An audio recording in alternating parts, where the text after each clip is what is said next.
My parents begged me to come home for the holidays.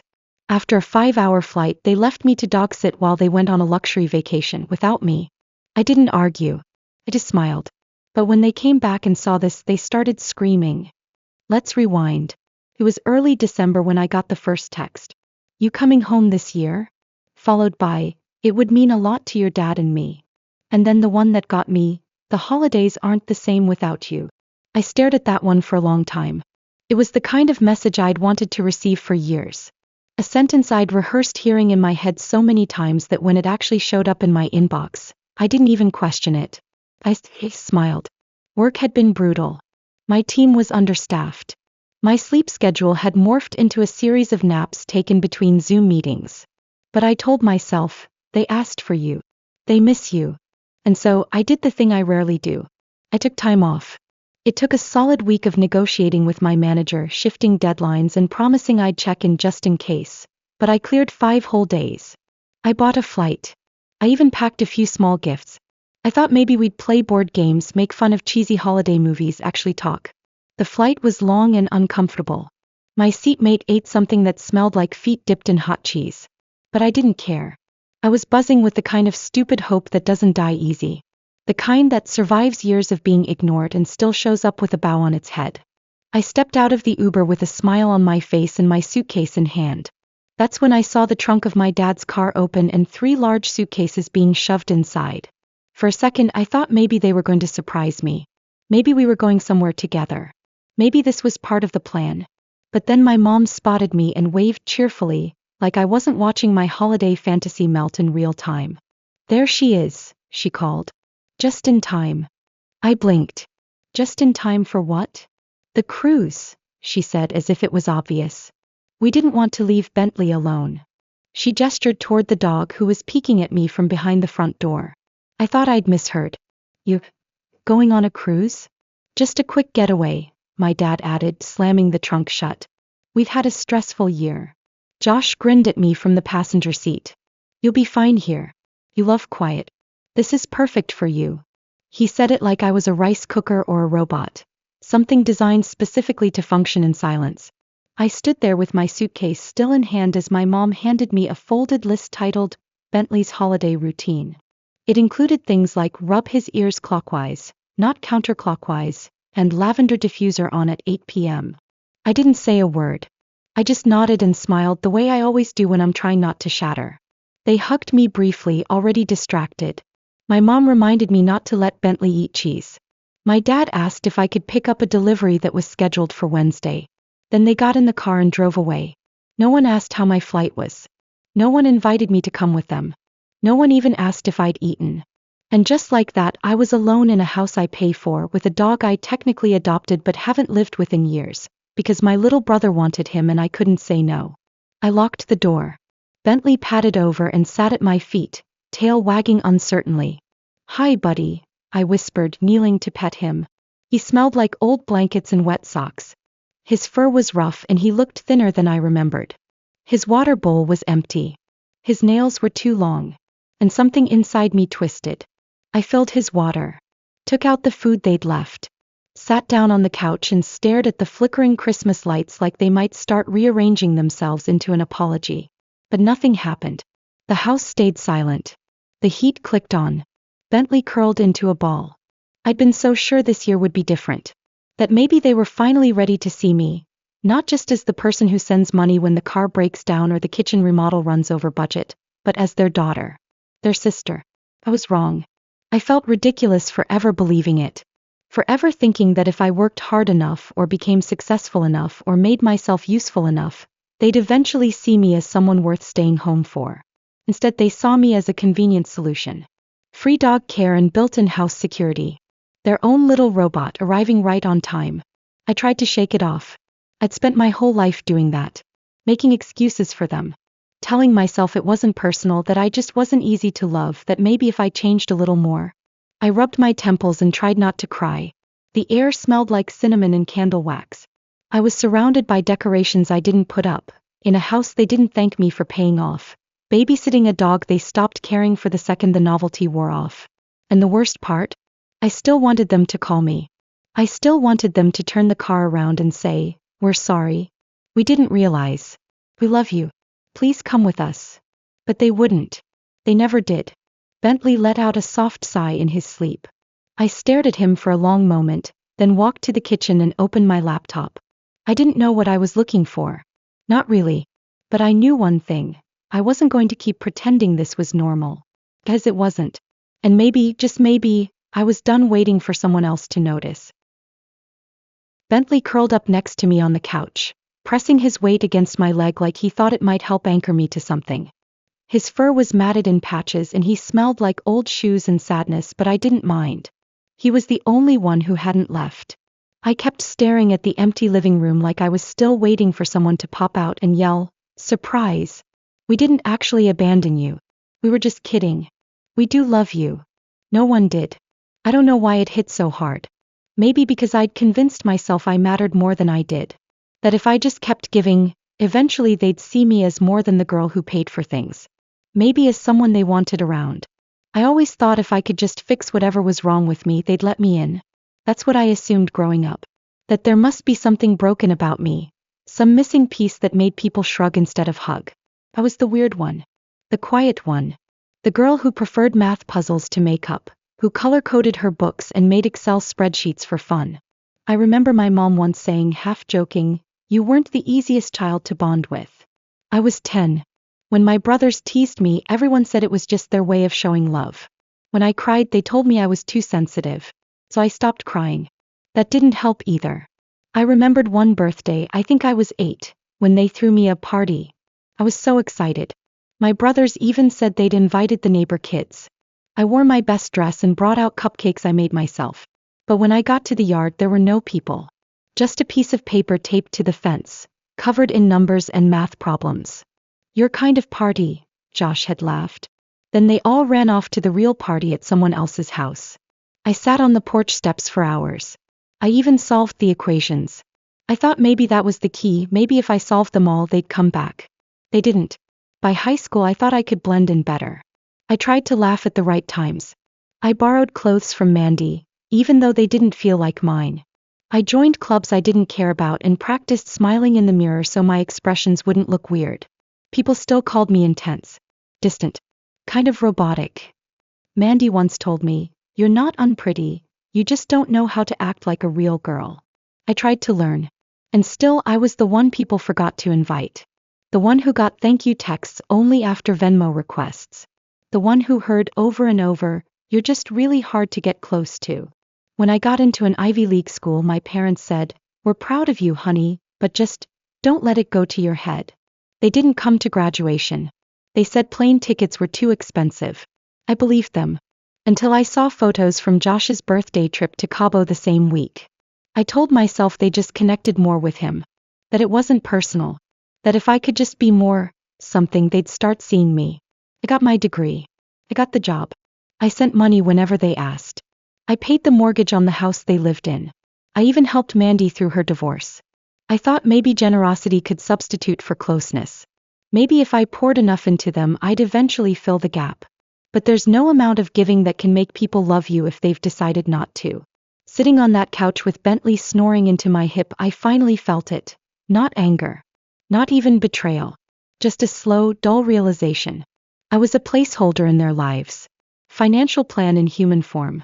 And the fact that I ever thought I could be more made me feel like the dumbest person on earth.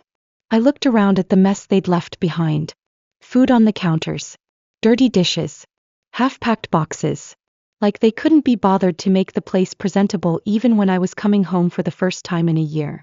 Because to them I wasn't really a guest. I was the help. The responsible one. The built-in safety net. Even Bentley looked thinner than I remembered. His nails were too long and his water bowl smelled weird. When I crouched down to scratch behind his ears, he whined a little like he'd been waiting weeks for someone to actually see him. I rested my head against the wall. Maybe I really was the problem. Maybe I am hard to love. Too quiet. Too strange. Too clinical. I replayed every conversation I ever had with my family, trying to pinpoint the moment I made myself invisible. Maybe I never should have left. Maybe success made me arrogant. Maybe I stopped trying. Or maybe they never tried at all. I used to think boundaries were a selfish thing. That saying no was something only cruel people did. That love meant sacrifice, especially when it hurt. But now I just felt small. And tired. And done. Bentley let out a soft groan as I stood up. I gave him a treat I found in the pantry and poured fresh water into his bowl. Then I walked to the kitchen table and opened my laptop. I didn't know what I was doing exactly. Just that something inside me had finally shifted. Not snapped. Not exploded.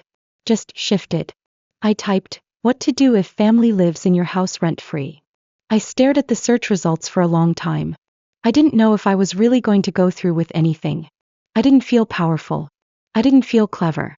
I just felt done. Let them say I was cold, detached, overreacting. Let them say whatever they wanted. They already had. Bentley nudged his nose under my hand. I stroked his head gently, then whispered, "If there's something wrong with me, at least I'm finally doing something about it." I hit print on one of the articles. The paper slid out of the tray slowly, like it wasn't sure either. They came back on a Sunday night. I was still there. My boss allowed me to work remotely because of a family emergency. I knew the exact minute the car pulled into the driveway because Bentley shot up from his dog bed and let out a bark that was more alarmed than excited. I stood in the hallway, frozen, heart pounding harder than I wanted to admit. It was like hearing an alarm go off in a place that used to feel safe.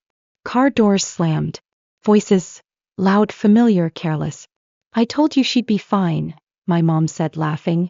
"She loves quiet time." "She probably reorganized the pantry for fun," Josh added. More laughter. I didn't move. I just watched through the peephole. Mandy was the first to notice. She jiggled the handle. Pulled. Then pulled again. I imagined her brows knotting in confusion, the slow boil of entitlement rising. "Why is the door locked?" Dad tried his key. Nothing. Josh stepped up next and tried to shoulder it. Bentley barked again, louder this time, and I picked him up before he could get more worked up. My arms trembled slightly. Not from fear exactly. Something else. Something quieter. Final. Then came the knocking. "Lucy? Open up." The locks jammed. I sat on the couch with Bentley gently stroking his ears. Another knock. Then harder. Then fists pounding. "Lucy, what the hell? Did you change the locks?" I didn't answer. I already had. 3 days after they left, I changed the locks. Not out of anger, though I had plenty of that, but out of practicality. The house was a mess. Bentley had been neglected. There were signs of damage in multiple rooms. Doors left unlocked. Overflowing trash. As the legal owner of the home, I had every right to secure it. I consulted a lawyer before I did anything. And now they were back. Expecting everything to still revolve around them. Mandy screamed, "You can't do this. This is our house." That's when the floodgate opened. "Lucy, open this damn door right now. We trusted you with the dog and the house, and you don't get to just lock us out like some kind of... This isn't just yours." It was. It always had been. When I bought this place 6 years ago, it was supposed to be temporary. A fallback. I paid the mortgage while they lived here, just until they got back on their feet. And somehow they never left. Somehow the house became theirs in their minds, and I became some benevolent landlord who owed them silence and steady income. I stood up slowly. My hands were trembling, but not like before. It wasn't fear. It was adrenaline. My body catching up to my decision. I walked to the front door but didn't open it. I just spoke through the closed frame. "I secured the property," I said, voice steady. "You left it in poor condition. Bentley was neglected. The house was unlocked. I spoke with a lawyer." Silence. Then Mandy, shrill and indignant, "You're insane. You can't just change the locks because you feel like it." "I didn't feel like it," I replied. "I'm the legal owner.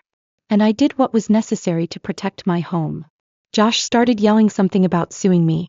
Dad's voice rose in a way I hadn't heard since I was 15 and dared to suggest we skip church for my math competition. "You ungrateful brat. After everything we've done for you." I laughed. I didn't mean to. It just came out, this sharp, breathless sound that startled even me. "Everything you've done for me?" I repeated. "You mean the free babysitting? The financial black hole? Or was it the birthday party where you left me alone with math problems as a joke?" More yelling. I walked away. I called my attorney to let her know they'd shown up. She said not to open the door and to let them know all communication should go through her office now. Then Josh went around the side and tried to pry open the kitchen window. Mandy screamed at me from the porch. My mom stood in the yard, crying loudly enough for the neighbors to hear. My dad paced like a man who couldn't believe the waitress had just handed him the bill. I called the police. When the officers arrived, I handed them the deed, photos of the condition the house was left in, and the vet report from Bentley's checkup. The officers were calm, professional. One of them turned to my dad. Sir, she owns the house. There's no lease agreement. She has every legal right to secure the property. You're just going to let her do this to us? My mom cried. She hasn't done anything illegal, the officer said. For once, no one had my family's back. No one twisted the story to make me the villain. There were no pitying looks or jokes at my expense. Just facts. Just boundaries. Just me being heard. The police advised them to leave and let any disputes go through formal legal channels. My family stood there stunned, furious, humiliated. But in the end they left. I watched from the window as their car backed out of the driveway. Mandy turned and flipped me off from the passenger seat. Josh shouted something I couldn't hear. My mom didn't look back. And for the first time in my entire life, I didn't feel like the one left behind. Bentley climbed into my lap awkwardly, his weight grounding me. I think we're going to be okay, I whispered. I'd always thought that maybe if I just fixed myself, they'd accept me. That if I tried hard enough, smiled enough, gave enough, they'd see me. But it wasn't me who needed fixing. Maybe being the quiet one didn't make me broken. Maybe it made me mine. I didn't cry. Thought I might. But there were no tears left. Just a deep, pulsing sense of something else. Relief. Power. Peace. I wasn't angry anymore. Not even hurt. Just done. And sometimes that's more powerful than rage. I thought that would be the end of it. But people like my family don't lose quietly. Not when entitlement has been their love language for decades. 3 days after they left, I started receiving emails. First from my sister, then my mom, and finally my dad. The tone shifted from confusion to rage to desperate manipulation. You've embarrassed us. We don't understand why you're doing this. You're being dramatic, Lucy. This isn't like you. And finally, the cherry on top from Mandy. You seriously need help. I didn't respond. I forwarded everything to my attorney. Then came the escalation. They tried to break in again. This time in the middle of the night, assuming I'd be gone. The motion sensor lights snapped on and the security camera caught everything. Josh and my dad with a crowbar trying to force the back door. The police came again. This time my attorney pressed charges. They tried to say the house was theirs. That I had stolen it. Lied to them. That they had some verbal agreement. But there were no documents, no leases, no proof. Just their voices getting louder as their arguments got thinner. Then they did the one thing I should have seen coming. They sued me. It was laughable, really. A poorly constructed civil suit claiming I'd evicted them illegally, that I'd stolen the dog, that I was suffering from some kind of mental breakdown and needed to be removed from financial control of the property. I was apparently, in their words, a danger to the family's well-being. It should have rattled me. Maybe a year ago it would have shattered me. But now, I was done flinching. I showed up to the first hearing in a gray pantsuit, hair pulled back, expression unreadable. My lawyer handled most of it, but when I was asked to speak, I did. Calmly. I laid out the timeline. The house deed. The payment records. The screenshots of the texts asking for money. The photos of Bentley's condition. The vet report. The break-in footage. The emails. It was boring, methodical, airtight. When the judge asked them for evidence of their claims, they had nothing but vague statements and dramatic declarations about family betrayal. The case was dismissed. They left the courthouse humiliated. Mandy hissed something at me on the way out. I didn't hear it. I wasn't listening anymore. You'd think that would be the end. But no. They found my tenant. The new tenant, Rachel, texted me one night. Your sister showed up here screaming. Said she was getting her house back. I had to call the cops. I offered to terminate her lease if she wanted out. She refused. Honestly, kind of like the drama. Plus, you weren't kidding. This place is gorgeous. I increased the security and got a restraining order. It was granted. The judge this time didn't even hesitate. For the first time in years, the law was working for me. Not against me. Not as some background feature of a world where I was always overruled or ignored. I was being heard. And slowly it started to settle in. I hadn't lost my family. I'd lost people who never really valued me. People who treated me like a resource, not a person. And I was done being harvested. Fast forward, 6 months later. Bentley now has his own corner in my New York apartment, complete with a soft rug, a window view, and 3 different plush toys he only pretends not to like. The house is fully rented. Rachel renewed her lease. I raised the rent slightly and she didn't blink. I finally have savings. Real savings. I moved out of the tiny studio and into a 1-bedroom. I even bought a plant. It's still alive. A miracle. My therapist says I should be proud. That cutting off your family doesn't mean you're broken.